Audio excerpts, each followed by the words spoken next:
बुद्धिहीन तनु जानिके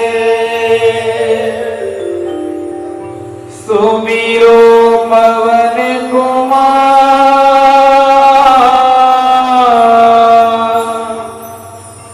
बल बुद्धि विद्या देहु मोहे हरहु कलेश विकार। बोले वीर बजरंगी बालाजी महाराज की जय।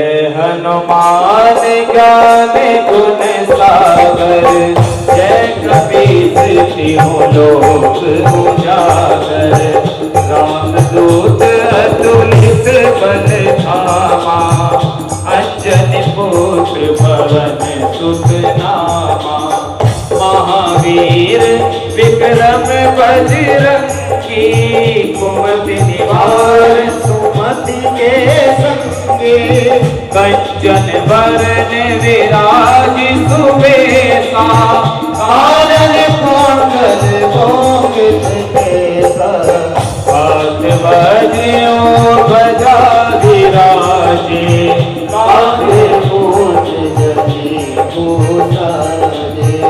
शंकर सुवन केसरी नंदन। तेज प्रताप महाजगवंदन।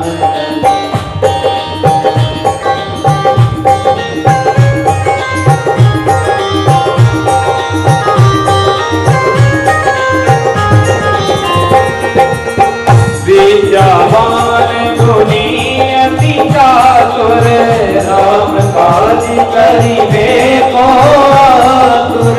प्रभु चरित्र सुनिबे को रसिया राम लखन सीता मन बसिया।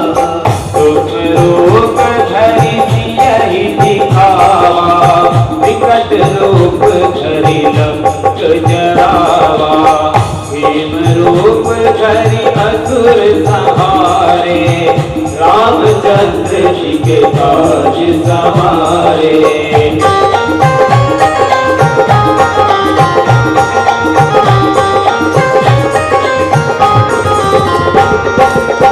लाए संजीवन लखन जियाए श्री रघुवीर हरष उर लाए। रघुपति कीन्ही बहुत बड़ाई तुम मम प्रिय भरत संभारे। सहस बदन तुम्हरो जस गावे अस कहि श्रीपति कंठ लगावे। सनकादिक ब्रह्मादि मुनीसा नारद सारद सहित अहिसा।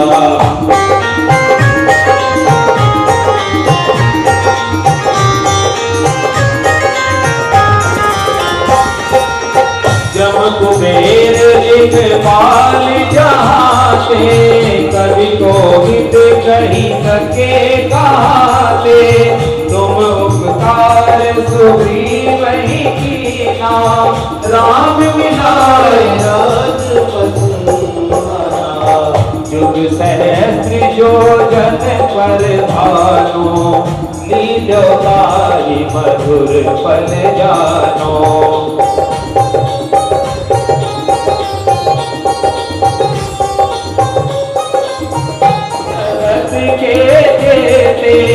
सुगम अनुग्रह तुम लेते थे राम दुआरे तुम रखवारे। भोग नाचा बिनु पैसारे सब सुख लहे तुम्हारी सरना। तुम रक्षक काहू को डरना।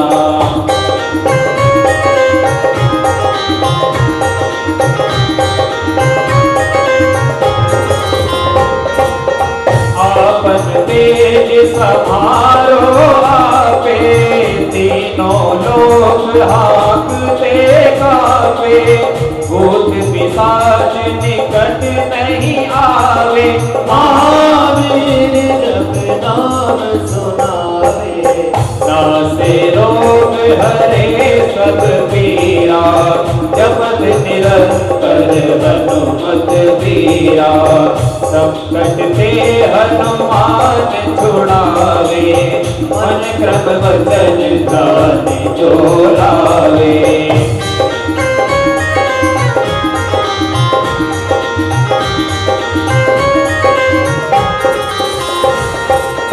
सब पर राम तपस्वी राजा, तिनके काज सकल तुम साजा। और मनोरथ जो कोई लावे, सोई अमित जीवन फल पावे। चारों युग प्रताप तुम्हारा, है प्रसिद्ध जगत उजियारा। साधु संत के तुम रखवारे, असुर निकंदन राम दुलारे। अष्ट सिद्धि नौ निधि के दाता, असवर दीन जानकी माता। राम रसायन तुमरे पासा, सदा रहो रघुपति के दासा। तुमरे भजन राम को भावे, जन्म जन्म के दुख बिसरावे। अंतकाल रघुवरपुर जाई, जहाँ जन्म हरि भक्त कहाई।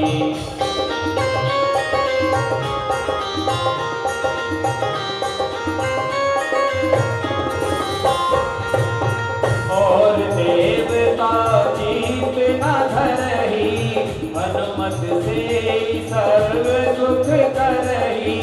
संकट कटे मिटे सब पीरा, जो सुमिरे हनुमत बलबीरा।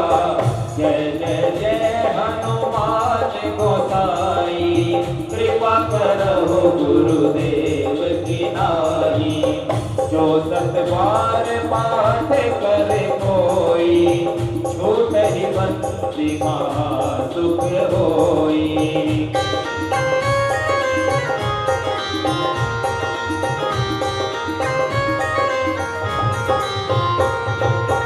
जो यह पढ़े हनुमान चालीसा, होय सिद्धि साखी गौरीसा।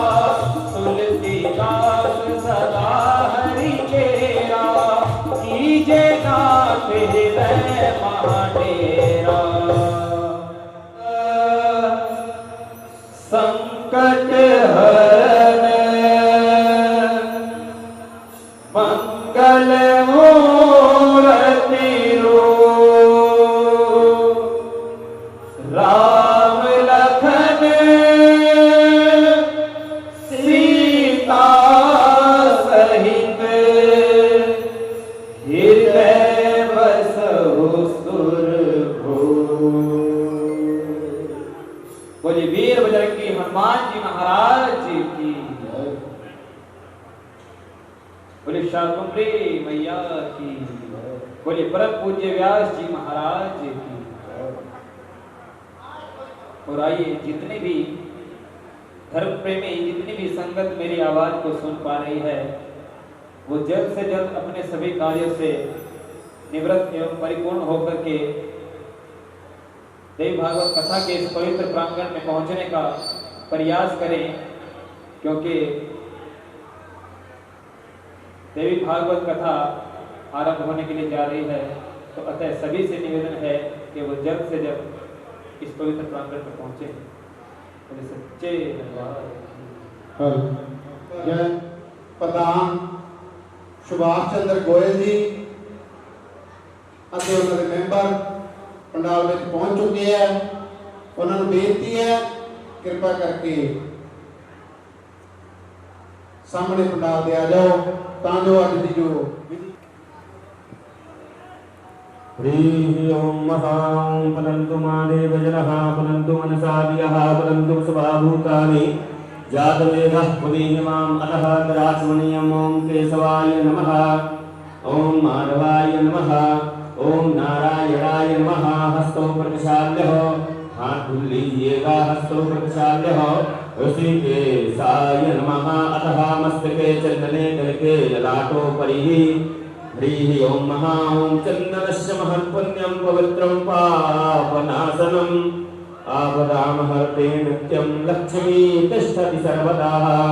अतः परान्ग्रह हस्ते ही अक्षर पुष्पाणि गृहीत्वा हाथ में अक्षर और पुष्प लेकर के श्री पराम्बा जगदम्बा दुर्गा मैया का ध्यान करेंगे। हरि ओम महा ओम बालार्कमण्डलाभासं चतुर्बाहुं त्रिलोचनां पाशाङ्कुशवराभीकरधारयन्तीं शिवां भजे।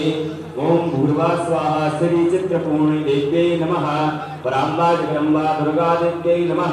ध्यानार्थे आवाहनार्थे अक्षरपुष्पाणिं समर्पयामि। गन्धाक्षर सम्पूज्योतं गन्धर्वान् स्वामीन्द्रस्वां बृहस्पतिः तमोकरे सोमो राजा भगवानक्षवादमुचतों भूर्वा स्वाहा जलगन्धाक्षर पुष्पाणिं समर्पयामि। अतः दीपक प्राज्वल दीपक का पूजन करवा के दीप प्राज्वल करवाए। हरि ओम महा ओम दीप ज्योतिर परम ज्योतिर दीप ज्योतिर जनार्दनः दीपहरतु मे पापं दीप ज्योतिर नमोस्तुते। साजं च वर्तसंयुष्टं मञ्जनायोजतं मया दीपं गृहाण देवेशो त्रिलोकतिमरापहम्। ओम भूर्वा स्वाहा दीपक पूजन हो गंधाक्षत पुष्पाणिं ओम तम गंधर्वा अकन स्वामीन्द्रस्वां बृहस्पतिः तमोखते सोमो राजा भगवान् क्षमादमसतं भूर्वा स्वाहा जल गंधा अक्षत पुष्पाणिं समर्पयामि। बोलिए दीप नारायण भगवान की जय। चिंता पूर्णी मैया की जय। जय जय श्री सीताराम।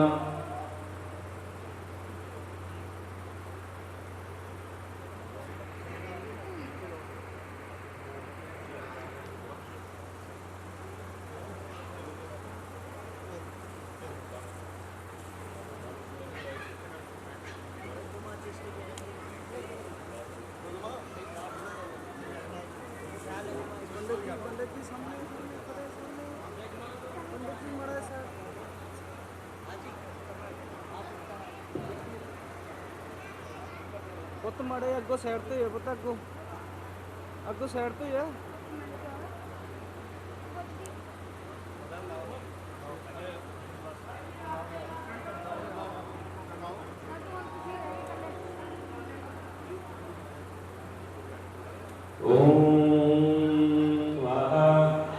ओम गौरी पदमा शशि मेधा सावित्री विजया जया देवसेना सुरा स्वाहा मातरो लोकमातरा पृथ्वी पुष्टि तथा तुष्टि आत्मनः कुल देवता कड़े सेनाधको होतो वृद्धो पूजा ससवरस। ओम भूर्वा स्वाहा श्री प्राण पुरुषोत्तमाय नमः। ध्यानार्थे आवाहनार्थे जलगंधा अक्षत पुष्पाणिं समर्पयामि। नैवेद्यं नैवेदयामि। ओम शर्कराकृत खाद्यानि निर्चीरगतानि च आहारं भक्ष्यभोज्यं च नैवेद्यं प्रतिक्रियतां। नैवेद्यान्तर पुनर आचमन्यं जलं समर्पयामि। एलालवङ्गपुङ्गीफलसहितमोद्रपदक्षायां समर्पयामि। अपरान्तर हस्तौ वधुवाः प्रार्थयितो हाथ जोड़ करके प्राण पुरुषोत्तम भगवान अर्थात पराम्बा जगदम्बा श्री दुर्गा मैया से प्रार्थना कर लीजिएगा। ओम जयंती मंगला काली भद्रकाली कपालिनी दुर्गा क्षमा शिवा धात्री स्वाहा स्वधा नमोस्तुते।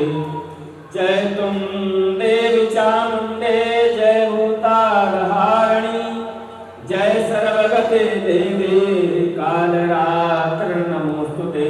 ओम भूर्वा स्वाहा प्राण पुरुषोत्तमाय नमः।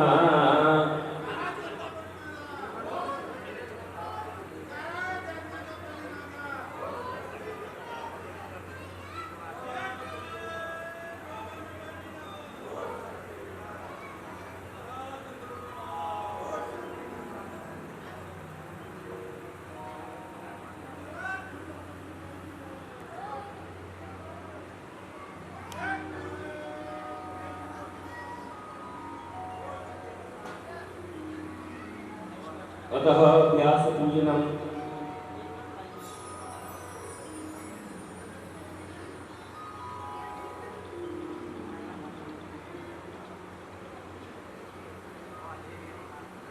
ओम व्यासाय नमः विष्णुरूपाय नमः ओम नारायणं नमस्कृत्य नरं चैव नरोत्तमं देवीं सरस्वतीं व्यासं ततो जयमुदीरये व्यासाय विष्णुरूपाय व्यासरूपाय विष्णवे नमो वै ब्रह्मनिधये वासिष्ठाय नमो नमः ओम भूर्वास्वा व्यासाय नमः विष्णुरूपाय देवी भागवत महापुराण की जय जय जय श्री सीताराम हर हर महादेव शंभो।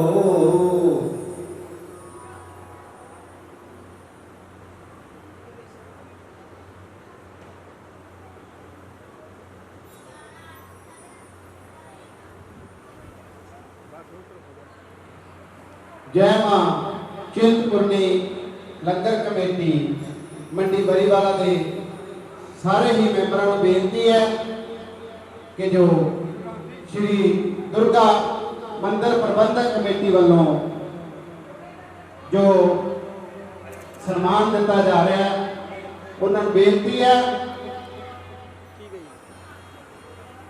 बोल साचे दरबार की जय।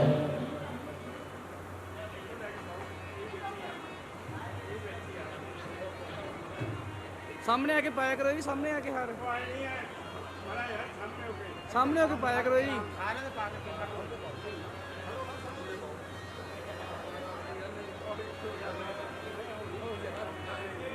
वो तो फोटो पीछे कर लो, फोटो पीछे कर लो।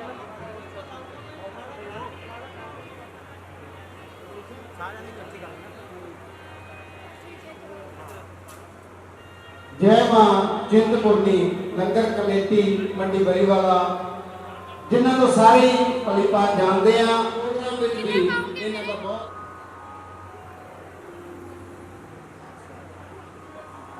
इस तो बाद सारे ही गोयल परिवार वालों आचार्य जी को सम्मानित किया जा रहा है।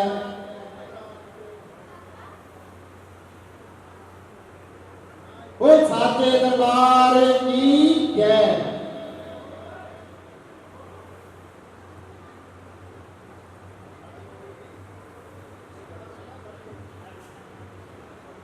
श्री केवल कृष्ण गोयल जी प्रधान श्री दुर्गा मंदिर प्रबंधक कमेटी मंडी बरीवाला के शेडा थले हो जा रहा है। ये सारे प्रोग्राम की जो देख रेख साडे आदरणीय केवल कृष्ण गोयल जी प्रधान श्री दुर्गा मंदिर प्रबंधक कमेटी बड़े ही सूझवान तरीके नाल रहनुमाई कर रहे हैं। असी इन्हां दे तहे दिलों धन्नवादी हां। बोल साचे दरबार की जय।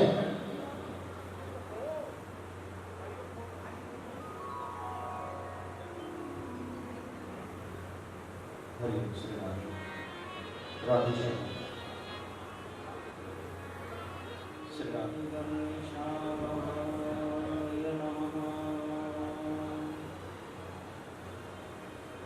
स्वस्ति श्री गणेशाय नमः।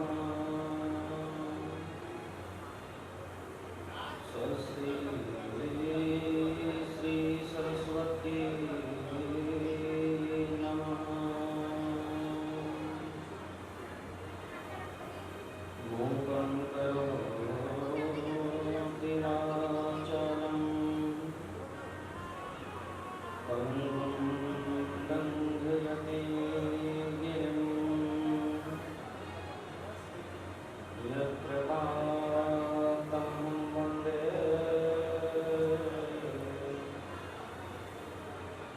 परमानन्दमाधवम्।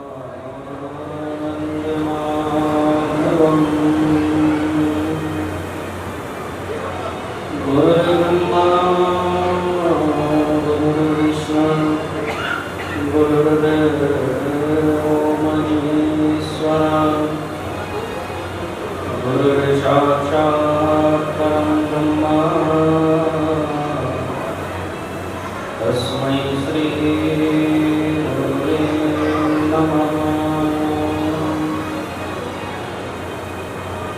वक्रतुंड महाकाय सूर्यकोटि समप्रभा निर्विघ्नं कुरु मे देवा सर्वकार्येषु सर्वदा मनोजवं मारुततुल्यवेगं जितेन्द्रियं बुद्धिमतां वरिष्ठं वातात्मजं वानरयोतमुख्यं श्रीरामदूतं शरणं प्रपद्ये।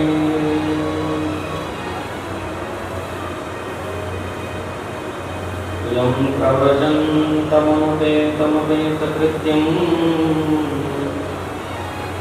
द्वैपायनो विरहकातया जुहाव पुत्रेति तन्मयतया तर्वोऽभिनेदो तं सर्वभूतहृदयं नमामि।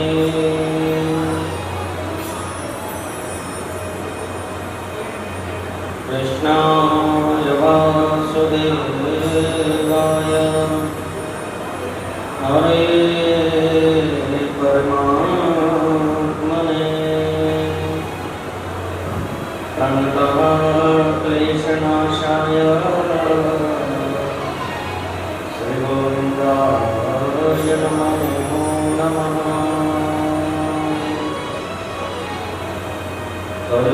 कपाले कुण्डलीदण्डपाणि तरुणतिमिर्निर्व्यालयव्यो भवेते प्रभु समे सपर्या विघ्नविच्छेदहेतुर् जयते रघुनाथ सिद्धिदे साधिकानां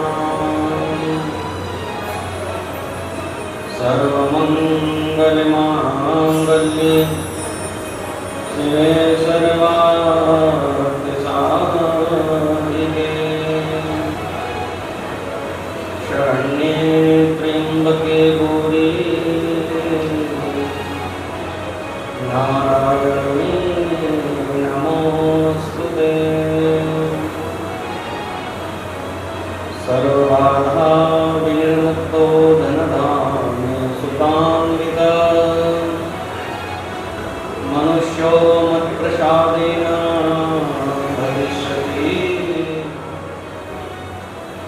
कैलासादिपतिं वन्दे भक्ताभीष्टहरं हरं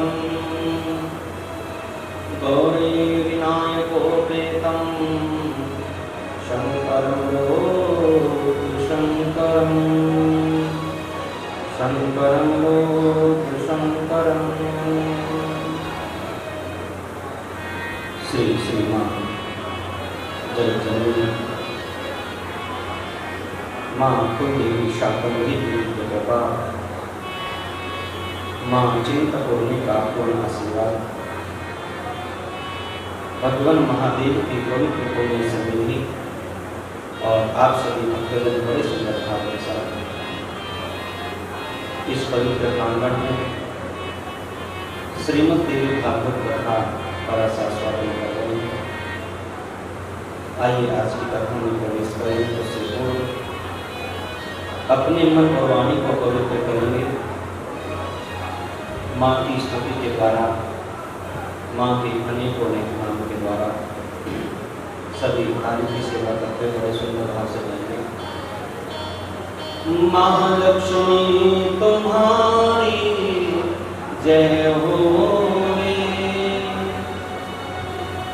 गायत्री तुम्हारी जय हो रे,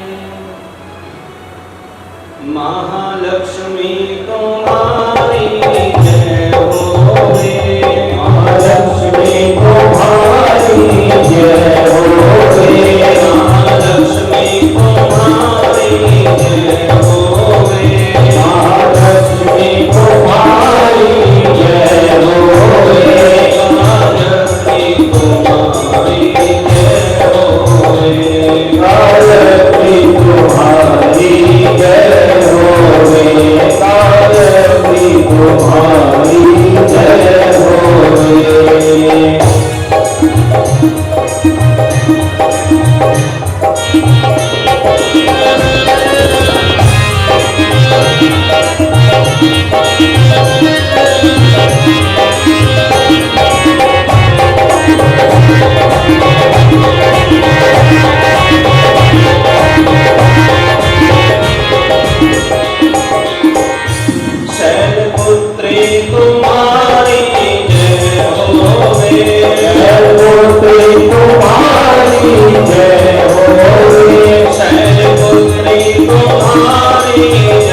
पास में धन नहीं होगा तो फिर ऐसे आयोजन नहीं हो पाएगा। तो समिति आप सभी के लिए सुंदर कार्य को कर रही है और श्री दुर्गा मंदिर प्रबंधक समिति जो इस समिति का नाम है और उनके प्रधान हैं केवल कृष्ण गोयल जी। अब जिनके नाम में ही केवल लगा हो तो भैया केवल कृष्ण कहने को ये छोटा सा नाम है परंतु उसका प्रभाव बहुत बड़ा है। केवल कृष्ण को चाहने वाले, केवल मां को चाहने वाले, किसी और के जीवन में अभिलाषा नहीं। तो केवल कृष्ण जी आपके प्रधान, मां से बड़ा स्नेह है उनका, मां से बड़ा प्रेम करते हैं और इसीलिए इस 50वें वार्षिक उत्सव के उपलक्ष्य में उन्होंने श्रीमद् देवी भागवत कथा का आयोजन आप सभी भक्तों के साथ में मिलकर मनाने का निश्चय किया और आप सभी द्वितीय दिवस की कथा में प्रवेश कर रहे हैं। हमारे मुख्य यजमान दर्शन लाल जी, विनीत बंसल जी, बलवंत राय बंसल जी, एक बात मैं और आपको बताना चाहता हूँ। वो मुख्यतः बात है कि मुख्य आप सब लोग हैं। ये माँ का दरबार है और माँ के लिए सब लोग मुख्य ही होते हैं। माँ के लिए कोई भी अलग नहीं होता। तो इसलिए आप सभी लोग इस यज्ञ के सहभागी हैं और इस यज्ञ में आप सभी लोग उतनी ही कृपा आप सबको मिलेगी जितनी आप चाहते हैं। जिसने 1 रुपया दान दिया उसके ऊपर भी माँ की कृपा होगी और जो 1 लाख, 2 लाख, 5 लाख दे रहे हैं उनको भी उतनी कृपा मिलेगी। दान का स्वरूप छोटा बड़ा होता है परंतु माँ की कृपा निरंतर बरसती है। माँ की कृपा में कोई भेद नहीं है। ये अनवरत हम सब के ऊपर बरसेगी। बस हम उनसे कृपा ले कितनी रहे। 3 चीजें होती हैं दान करने में। तन से भी दान किया जाता है, मन से भी दान किया जाता है और धन से दान किया जाता है। तन से दान क्या होता है? कई बार कुछ लोग होते हैं उनके पास रुपया पैसा नहीं होता जो ज्यादा दान कर सकें तो वो तन का दान करते हैं। तन का दान क्या? 7:30 बजे कथा शुरू होनी है, महाराज 6:30 बजे आ गए, कई गद्दे बिछाए, कुर्सी बिछा रहे हैं, पंडाल की व्यवस्था बना रहे हैं, साफ सफाई करने में लग गए। ये तन का दान हो गया, उन्होंने तन से दान कर दिया। कुछ जूते चप्पल सही करने में लग जाते हैं। आपने देखा होगा गुरुद्वारों में कितनी सुंदर व्यवस्था चलती है। वहां पर प्रधानमंत्री चला जाए, गृह मंत्री चले जाएं, राष्ट्रपति चले जाएं, सब ऐसे सेवा में लग जाते हैं। कोई भोजन कराता है, जिसको कोई काम नहीं मिलता तो भैया जूते और चप्पल ही लाइन में लगाने शुरू कर देते हैं। तो उनसे भी हमें प्रेरणा मिलती है। अपने तन का दान करें। दूसरा हो गया मन का दान। मन से क्या हो गया कि महाराज मैं धन तो नहीं दे सकता हूँ परंतु मन से आप सबके साथ में रहूंगा, जो भी व्यवस्था मिल जाए उसी में सहभागी बनूंगा। और तीसरा हो गया धन का दान। जो धनाढ्य लोग हैं जिनके पास धन की कोई कमी नहीं, वो लोग धन का दान करते हैं। इसलिए कोई तन से दान कर रहे हैं, कोई मन से दान कर रहे हैं, कोई धन से दान कर रहे हैं, परंतु दान अवश्य करना चाहिए। दान के द्वारा ही ऐसे यज्ञ सफल होते हैं। तो कल आपने बड़े सुंदर भाव से महात्म की कथा को श्रवण किया। नारद जी का चरित्र उसमें आया, व्यास जी का चरित्र आया, कार्तिक जी ने अगस्त जी को कथा सुनाई, ये आपने सुना और फिर नियम को सुना। नियम बड़ा आवश्यक है हमारे जीवन में। नियम का होना किसी भी चीज को प्राप्त नहीं कर सकते। कुछ लोग गाड़ी चलाते हैं, अब गाड़ी चलाने का भी नियम है, आपको धीरे धीरे चलानी है तो पहला गियर लगाना पड़ेगा, उससे और तेज चलानी है तो गाड़ी को दूसरे गियर पे डालना पड़ेगा, एक्सीलेटर पर पैर उसी हिसाब से रखना पड़ेगा, ब्रेक समय पर लगाने पड़ेंगे। और यदि ऐसा नहीं करोगे, गाड़ी को चाहो कि पहले ही 5वें गियर में चल जाए तो नहीं चल पाएगी, और चलेगी तो आपका नुकसान करेगी। इसलिए प्रत्येक चीज का नियम है। साइकिल चलाते हैं उसका भी नियम है, हवाई जहाज चला रहे हैं उसका भी नियम है। बिना नियम के कोई कुछ भी नहीं चलता इस संसार में, चाहे वो सांसारिक वस्तु हो, चाहे भौतिक वस्तु हो, चाहे आध्यात्मिक वस्तु। इसलिए माँ की कृपा की प्राप्त करनी है तो नियम को अवश्य अपनाना पड़ेगा, नियम जीवन में धारण करने ही पड़ेंगे। जैसे कल कार्तिकेय जी अगस्त जी को कथा सुना रहे थे और उन्होंने सबसे पहले नवार्ण मंत्र का जप किया। मैंने कल आपको बताया, ओम ऐं ह्रीं क्लीं चामुंडायै नमः, इस मंत्र का जाप किया। इस मंत्र का जाप इसलिए किया महाराज कि इस यज्ञ में, अनुष्ठान में किसी प्रकार की कोई भी विघ्न उपस्थित ना हो, क्योंकि राक्षस 24 घंटे तैयार रहते।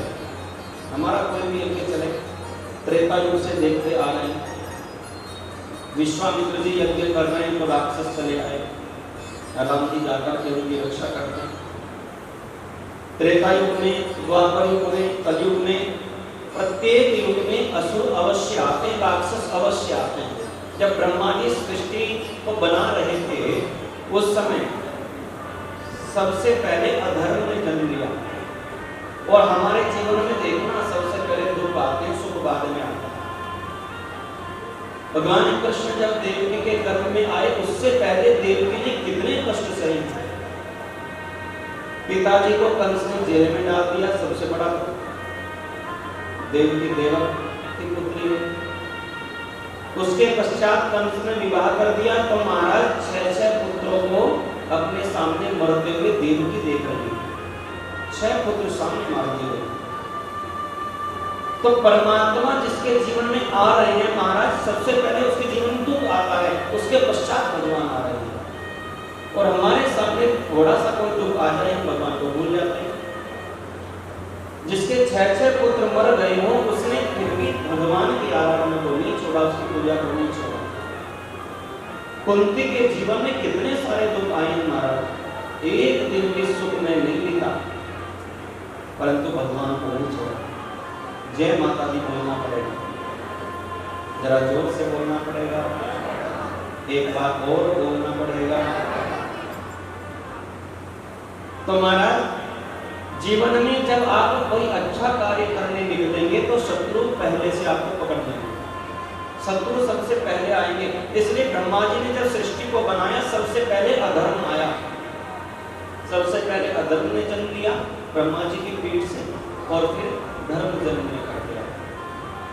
तो इसलिए जीवन में संकट आए ना तो समझ लेना भगवान परीक्षा ले रहे हैं और आपके जीवन में अच्छा कुछ होने वाला है, आपके जीवन में कुछ ना कुछ अच्छा होगा। एक आपको बिल्कुल सत्य घटना बताता हूँ। एक जहाज बनाया था टाइटैनिक, सबने सुना ही होगा टाइटैनिक के विषय में, और वो दुनिया का पहला ऐसा जहाज था जो कभी डूबेगा नहीं। इस भावना से वो जहाज पहले नंबर में डूब गया। ऐसा जहाज बना था जो कभी डूबेगा नहीं, परंतु पहले नंबर में ही डूब गया। अब इसमें घटना घटी छोटी सी। एक दंपति, एक पति पत्नी रहते थे, 5 उनके बच्चे। उस पति ने सोचा कि टाइटैनिक जहाज में सफर करना है और पहली बार ही करना है, और हम सब जाएंगे। अपने जीवन की पूरी जमा पूंजी टिकट खरीदने में लगा। टिकट हाथ में आ गए। जिस दिन जाना था उससे 2 दिन पहले उसके छोटे बच्चे को कुत्ते ने काट दिया।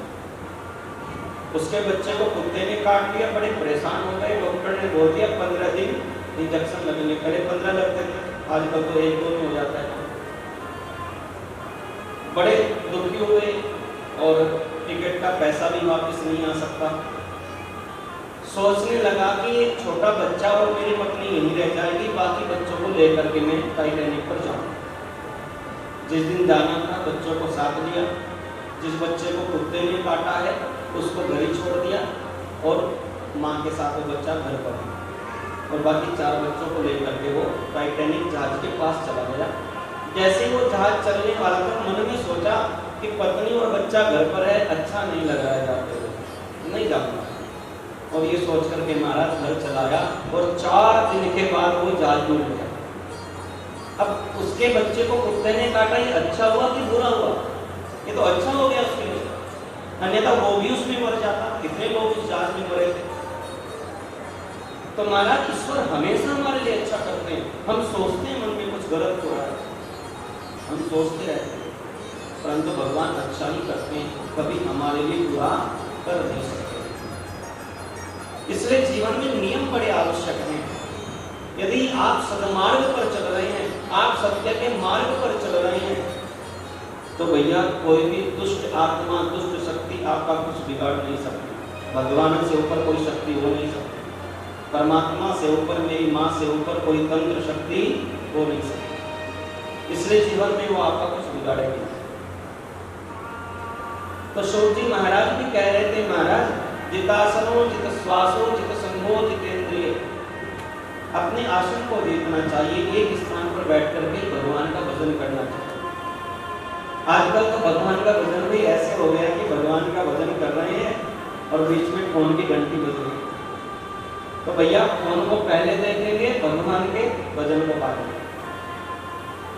ऐसी स्थिति हो गई, मनस्थिति ऐसी बन गई। और ये कलयुग जो है ना महाराज, इसके अंदर सबसे बड़ा गुण है। सबसे बड़ा गुण क्या था कि नाम संकीर्तनम यस्य सर्व पाप प्रणाशनम। भगवान के नाम का संकीर्तन कर लिया जाए तो सारे पापों का विनाश हो जाता है। नाम संकीर्तनम यस्य सर्व पाप प्रणाशनम, प्रणामो दुःख समस्तम नमामि हरिद्वार।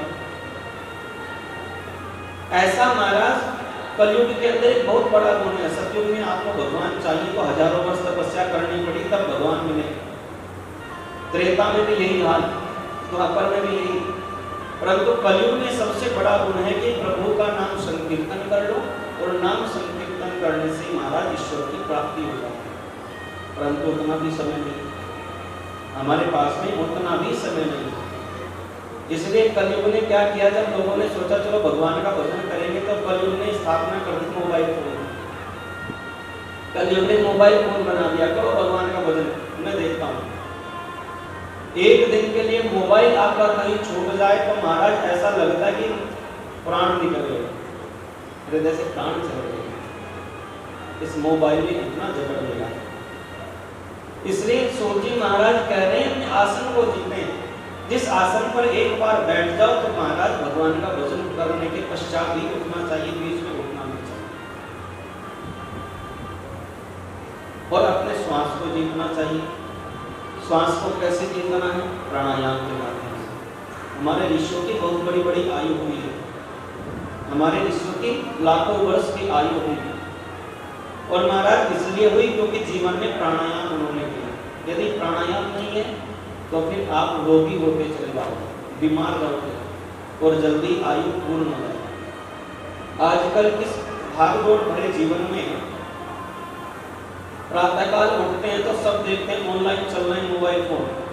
उठते ही पहले भैया व्हाट्सएप देखेंगे, फेसबुक देखेंगे, फिर भगवान का भजन का भोग कुछ पता नहीं। 9 बजे करें, 10 बजे करें, 12 बजे करें। प्रातःकाल उठते ही नियम बना लो कि योग करेगा। ये हमारा पूर्ण शरीर ईश्वर ने बिल्कुल ऑटोमेटिक बनाया है। यदि आप इसको समझ लेंगे पूरे शरीर को, आपको किसी डॉक्टर के पास जाने की आवश्यकता नहीं। ऐसे ऐसे पॉइंट हमारे हाथों में बनाए, पैरों की उंगलियों में बनाए, आप उंगली से अपने शरीर को स्वस्थ रख सकते हो। जय माता दी बोलना पड़ेगा, जरा जोर से बोलना पड़ेगा। और जित संगो जितेंद्रिय, आसन को जीतो, श्वास को जीतो, फिर अपने संग को जीतना सीखो। संग हमेशा अच्छा होना चाहिए। किसी दुष्ट का यदि संग करोगे तो दुष्ट बन जाओगे, और अच्छे का संग करोगे तो अच्छे बन जाओगे। संतों का संग करोगे तो जीवन में सत्संग मिलेगा। एक बार एक हुआ क्या, एक भेड़ चराने वाला वन में चला गया, रोज जाता है भेड़ चराने और अपने साथ में कुत्ता भी लेके जाता है, संग में कुत्ता लेके जाता है। महाराज भी शेर आक्रमण ना कर दें इसलिए कुत्ते को रखता है। हालांकि शेर आ जाए तो कुत्ता कहाँ जाएगा पता नहीं चलेगा, परंतु फिर भी मन का भाव है। एक दिन हुआ क्या, एक शेर का छोटा सा बच्चा उन भेड़ों में आकर के मिल गया और भेड़ों के साथ साथ उस भेड़ चराने वाले के घर आ गया। अब जब उसने गिनती की, भेड़ वाले ने अपनी भेड़ों की, तो देखा एक कोई छोटा सा बच्चा, उसको लगा है कुत्ते का बच्चा, छोटा सा कुत्ते का बच्चा हुआ।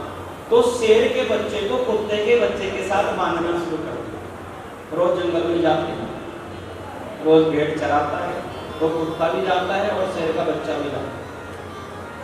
कुछ दिनों के पश्चात महाराज शेरों का झुंड आया और उन्होंने भेड़ों के ऊपर आक्रमण कर दिया और जैसे भेड़ों के ऊपर आक्रमण किया सारी भेड़ भाग गई, वो कुत्ता भी भाग गया, परंतु शेर का बच्चा खड़ा रहा। तुम तो शेर का ही, भले ही कुत्ते के साथ रहा, वो शेर का बच्चा खड़ा रहा और जैसे ही महाराज शेरों का झुंड आया वो शेर का बच्चा भौंकने लगा और जैसे शेर का बच्चा भौंकने लगा तो सारे शेर रुक गए।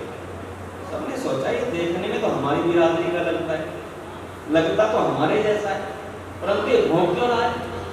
शेर को गर्जना करते हैं, शेर को गर्जना करनी चाहिए, ये भौंक रहा है। तो सूत जी महाराज कह रहे हैं एक शेर का बच्चा कुत्ते के बच्चे के साथ मिलकर के कुत्ता बन गया। इसलिए संग हमेशा अच्छा होना चाहिए, अपने संग को हमेशा अच्छे व्यक्तियों के साथ जोड़ना चाहिए। हम शेर बनकर के आए हैं, ईश्वर ने शेर बनाकर के भेजा और हम अपना संग बिगाड़ दें। हम शराब पीने वालों के पास बैठना शुरू कर दें, जुआ खेलने वालों के पास बैठना शुरू कर दें,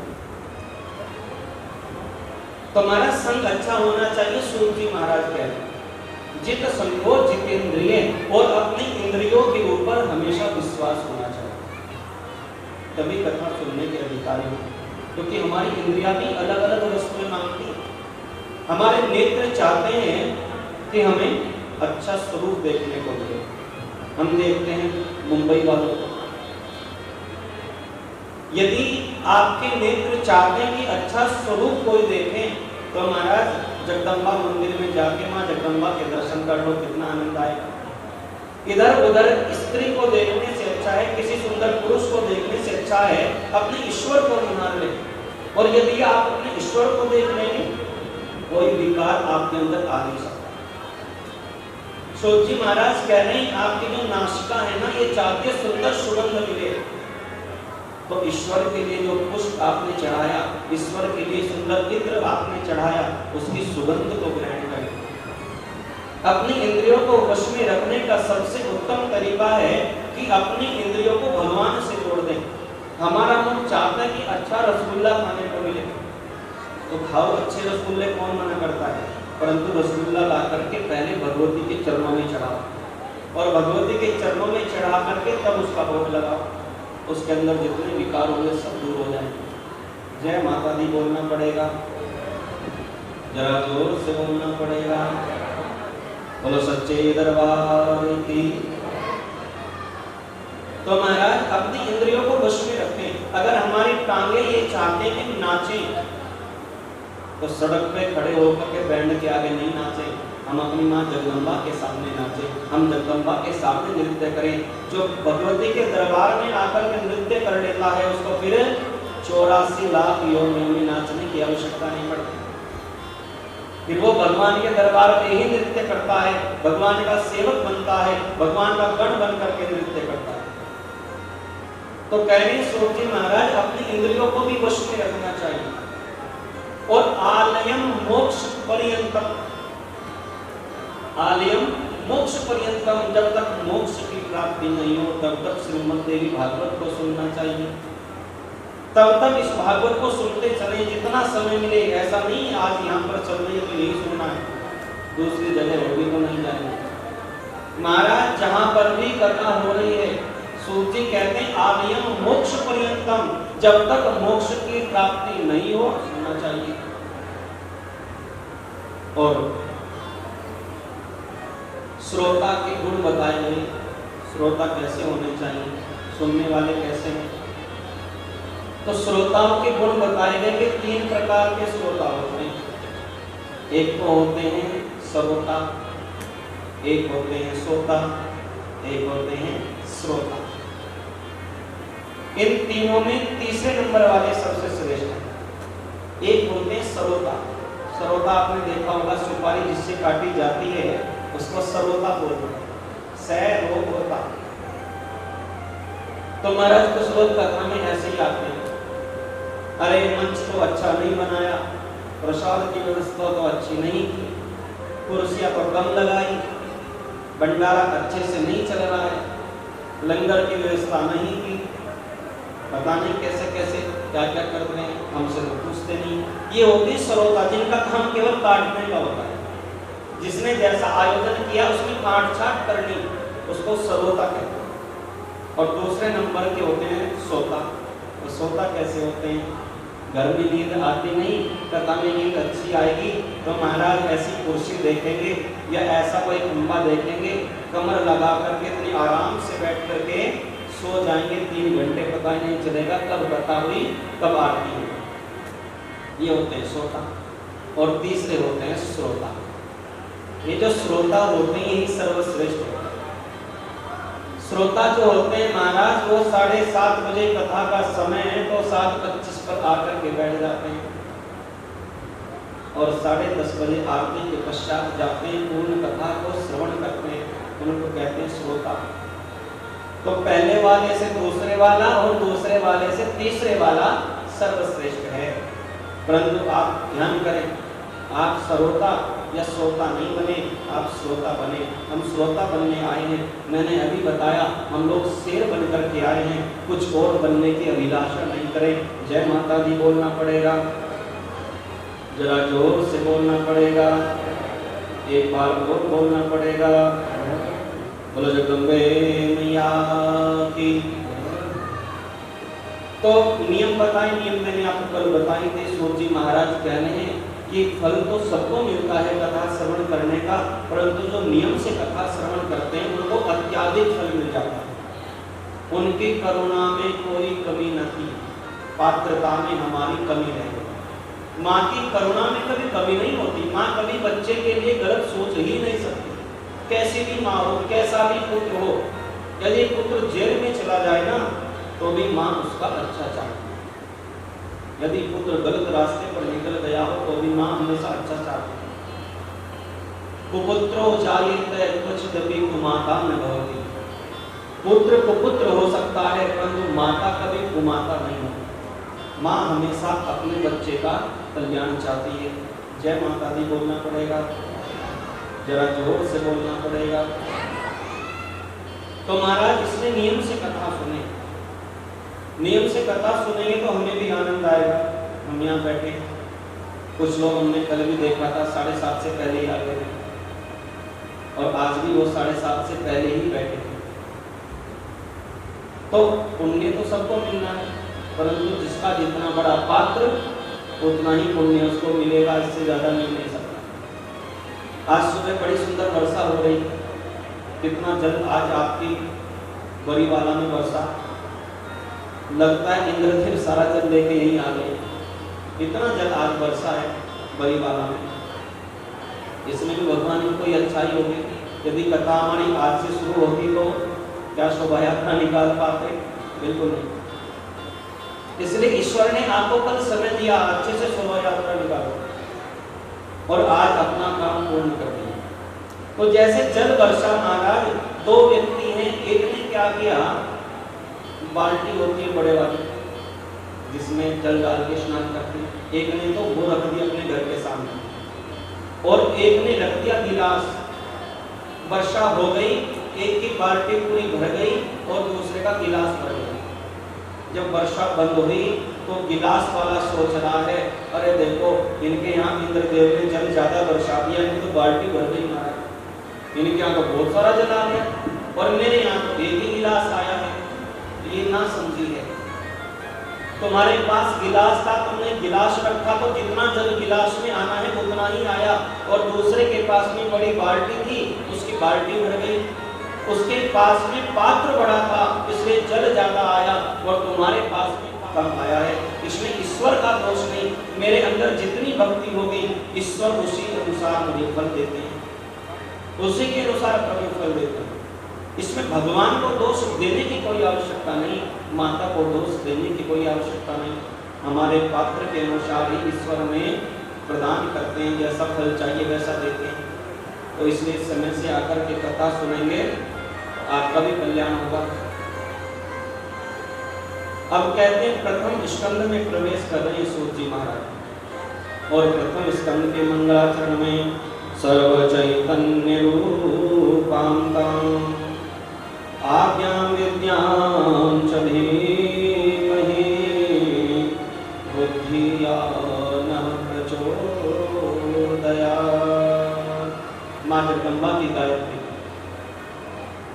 कह रहे वो आद्य शक्ति सर्व चेतन स्वरूपा मैया माता रानी जो सर्व विद्याओं को प्रदान करने वाली है, जो सभी वस्तुओं को देने वाली है, जिस मां शक्ति से ये पूरा चराचर जगत चलता है, जिस शक्ति के द्वारा ब्रह्मा विष्णु और महेश इस पूरी सृष्टि का पालन करते हैं, संहार करते हैं, सृजन करते हैं, इस सृष्टि को बनाते हैं। ये ब्रह्मा विष्णु महेश ये भी बिना शक्ति के नहीं चलते, इनके अंदर भी शक्ति विद्यमान है, ये भी उस शक्ति के द्वारा ही कार्य करते हैं। जब वो शक्ति से प्रेरणा मिलती है, शक्ति के बिना हम सब अधूरे हैं, शक्ति के बिना हम सारे के सारे अधूरे हैं, शक्ति के बिना कुछ भी संभव नहीं होता। और वही शक्ति हमारी माँ जगदम्बा है। बोलो जगदम्बे मैया की। तो शौनक ऋषि बैठे हैं नैमिषारण्य क्षेत्र में। कल आपने कथा सुनी थी, मैंने बताया था नैमिषारण्य में कथा चल रही है, और सूत जी महाराज आए हैं उन ऋषियों के सामने, और सूत जी महाराज अनेकों अनेक प्रश्नों के उत्तर दे रहे हैं शौनकादिक ऋषियों। और शौनकादिक ऋषियों से सूत जी महाराज पूछ रहे हैं, महाराज हम कथा के पहले स्कंद में प्रवेश कर रहे हैं, आप क्या सुनना चाहते हो? कहने लगे शौनकादिक ऋषि महाराज पहले तो ये बताओ इस कथा को कैसे सुनना चाहिए, इसकी सुनने की विधि क्या है, कैसे इसको अपने मन में उतारें? तो सूत जी महाराज कहते हैं कि देखो पिबत श्रीमद् देवी भागवतम रसमालय, कथाओं को कभी सुनना नहीं होता, कथाओं को हमेशा पीना होता है, कथाओं को पिया जाता है। और पिया कैसे जाता है? महाराज इस कान से सुने कथा को और अपने हृदय में उतारे। कई बार होता है ना, कोई ऐसी बात हमें कटु वाक्य कोई बोल दे, कड़वे वचन कोई बोल दे, तो क्या होता है वो बात हमारे मन में घर कर जाती है, हम उसे मन से निकाल नहीं पाते। उसी प्रकार से सूत जी महाराज कहते हैं इस कथा को इस प्रकार से पिए महाराज ये हमारे हृदय में उतर जाए, और फिर घर जा करके अपने बालकों को सुंदर सुंदर कथा सुनाएं। जो कथा आप यहाँ से सुनकर गए फिर अपने बालकों को सुनाएं, आपके बालकों के अंदर ज्ञान आ जाएगा। माता शत्रु पिता बैरी इन बालों में पाठित। जो अपने बच्चों को अच्छी शिक्षा नहीं देते, जो अच्छे संस्कार नहीं देते, वो माता पिता शत्रु होते हैं अपने बालकों को। इसलिए बच्चों को बचपन से भगवान का भजन करना सिखाना चाहिए। कई लोग कहते हैं कि बच्चे हैं थोड़े से बड़े होंगे तो सीख जाएंगे, थोड़े से और बड़े होंगे तो सीख जाएंगे। अरे बुढ़ापा आएगा तो भगवान का भजन करोगे, बुढ़ापे में भगवान का भजन हो ही नहीं सकता, बुढ़ापे में भगवान का भजन नहीं कर सकते, ये बचपन में नहीं किया है। ये आदत आपको डालनी पड़ेगी। एक घड़े को बनाने वाले जो मिट्टी के बर्तन बनाते हैं, मिट्टी का बर्तन जब कच्चा होता है महाराज, उस समय उस पर जो भी कलाकृति हो जाती है ना, वो उसके नष्ट होने तक उसके ऊपर बनी रहती है। उसी प्रकार से बचपन में अपने बच्चों को आदत डालें, और युवा अवस्था में सारे धामों की यात्रा करें। बहुत से लोग ये भी कहते हैं कि बुढ़ापा आएगा तो ही धाम पे जाएंगे, बुढ़ापा आएगा तो महाराज आंखों पे चश्मा लग जाएगा, दिखाई देना बंद हो जाएगा, क्या भगवान के दर्शन करोगे? बुढ़ापा आ जाएगा तो महाराज घुटने दर्द करने लगेंगे, कहाँ इतनी ऊंची चढ़ाई चढ़ के जाओगे? हमारी तो माताएं सारी ऊपर पहाड़ पे बैठी, सारी की सारी वृत्ति छोड़ करके पहाड़ पर है। तो महाराज कैसे चढ़ोगे जब घुटनों में दर्द होगा? इसलिए भगवान का जो भजन है, माँ का जो भजन है, वो बचपन से करना सीखे। जो भगवान का भजन कर नहीं पाया बचपन में, वो नहीं कर सकता बचपन में। जिसने बचपन में नहीं किया, वो बचपन की आयु में भी नहीं कर सकता। इसलिए सूरजी महाराज कह रहे हैं, हे शौनकादि ऋषियों, श्रीमद् देवी भागवत महापुराण को बचपन से पढ़ें, बचपन से श्रवण करें और श्रवण करते हुए इस कथा को अपने हृदय में उतारें और अपने हृदय में ये माता दी बोलना पड़ेगा, जरा जोर से बोलना पड़ेगा, एक बार और बोलना पड़ेगा।